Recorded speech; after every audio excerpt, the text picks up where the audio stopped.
और एक अहम खबर, तृणमूल सुप्रीमो ममता बनर्जी ने बोला आखिर बायां महाज और कांग्रेस को बीजेपी को शिकस्त देने के लिए साथ आने की अपील करी।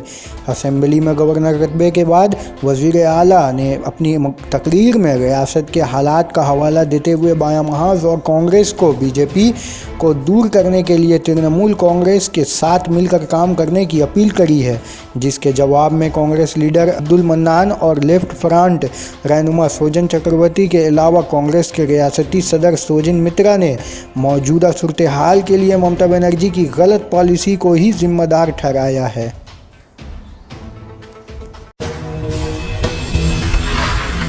19 জানুয়ারি ব্রিগেডের অত বৃহৎ মহাসমাবেশে 23টি দলকে দাঁড় করিয়ে তিনি তো একই কথা বলেছেন।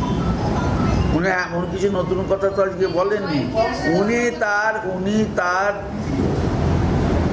যে ধ্যান ধারণা বিজেপির বিরুদ্ধে লড়াই করবার, সাম্প্রদায়িক শক্তির বিরুদ্ধে যে লড়াই করবার চিন্তা, ভোটের ফলাফলে তার থেকে তো চেঞ্জ হননি।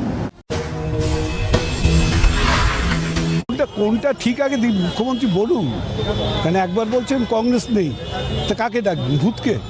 না বিজেপিকে তো নিয়ে এলেন উনি, আগে সেইটা বলুন যে কি কেন নিয়ে এলেন। তৃণমূল ডুবন্ত নৌকা কি বলছেন মুখ্যমন্ত্রী? সবাই আসুন বিজেপির বিরুদ্ধে। আমি বলছি ভুল। তৃণমূলের হাত ধরার মতো কোনো স্কোপ, কোনো প্রবৃত্তি, কোনো বাস্তব কারণ